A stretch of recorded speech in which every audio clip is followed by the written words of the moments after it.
Let's get active. I'm Mona Flynn.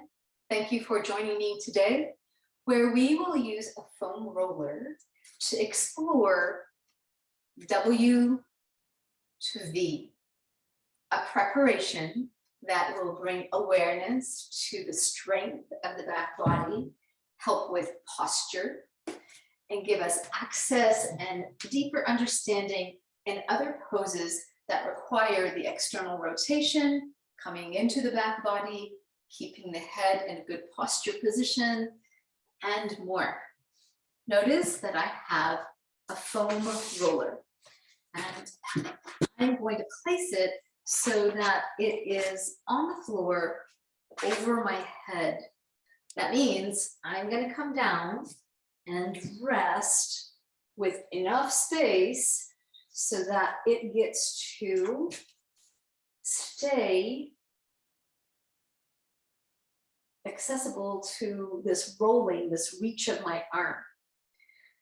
And I start with my head comfortably at the floor. If you need something underneath your head to support your neck, please do.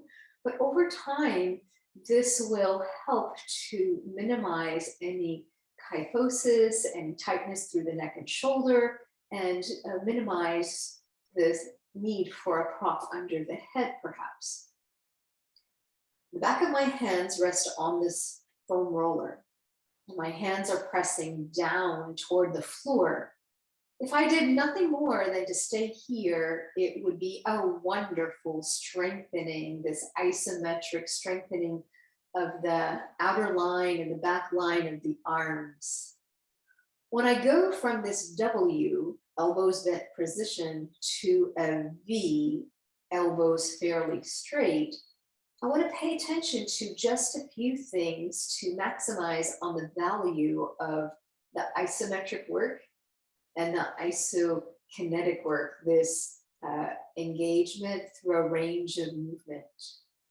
When the arms are close, when the elbows are close, I want to notice if my forearms, if my upper arms are parallel to the floor. So if there is a dip on one side, it might show me where there is a weakness or a tightness or just a lack of awareness, just habit. Another thing I want to notice is, do my hands react to the roll, and do my fingers roll back? Can I keep my palms fairly flat and straight throughout the range of movement even, so that my fingers keep reaching out along that same line of energy? I want to notice, can I keep my head with not just a centered, being square with my shoulders, but can I keep my neck neutral and elongating? Is there this awareness of creating space through the sides of the neck?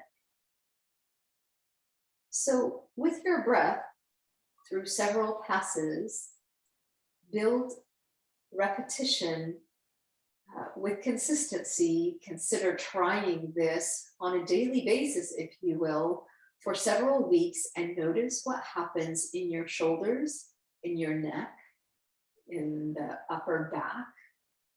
Not just the strengthening aspect, but the freedom, creating of space. W to a V. When you're ready for a little bit more of a challenge, you can try it against the wall, holding the foam roller over your head and maintaining this equal balance without dipping the elbows.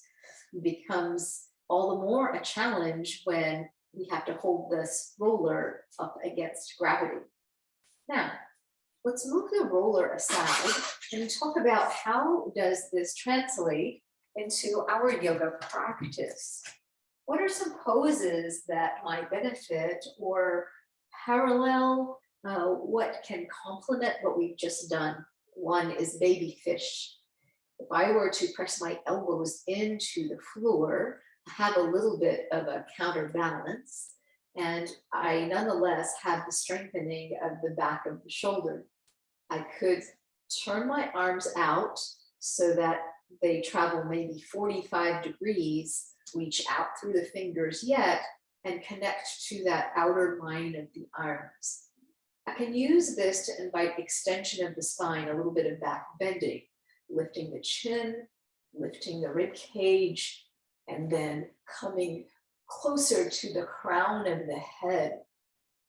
Keeping the feet planted is a wonderful beginner's place, but it is a nice surprise that when we straighten the legs in baby fish, we actually help with extension in a tractioning sort of way. We can begin to reach into the heels and reach out through the crown of the head, exploring any amount more of lifting the sternum, lifting the heart, and keeping the thoracic spine as the exploration of extension rather than imposing on the lumbar area. And then coming back. Share with us how you find this practice useful to you. Namaste.